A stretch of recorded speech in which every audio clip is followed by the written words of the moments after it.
When I was in first grade there was a girl who was pretty mean to me. I just kinda thought she was a bitch. She was one of those girls who would be mean to you and expect you to be okay with it and nice to her and whatever. Obviously now that I'm grown and I work with kids that age, I understand that they can just be that way and it's usually just a reflection of their parents' behavior. Anyways, I don't really feel like what I did was so awful, not because as an adult I still think she deserved it, but just because it's generally just kind of funny and harmless. She let me braid her hair while we were all sitting in a group on the floor watching a movie or something like that. As I braided, I picked my nose and purposely braided my boogers into her hair.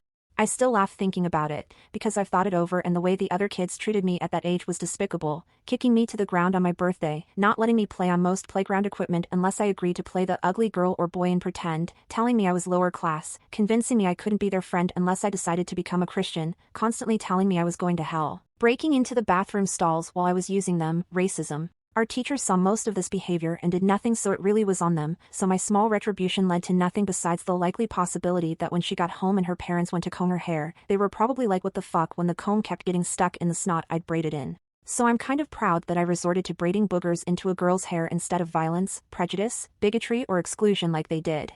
I do feel bad, however, learning that this same girl went on to abuse substance so badly that she's, apparently, from what I've been told, now pretty much a vegetable.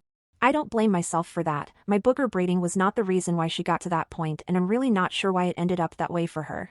I assume she probably fell into the wrong crowd or what have you. I'd never be one to shame someone for that. I have no place to speak, but thankfully I am doing better and recovering.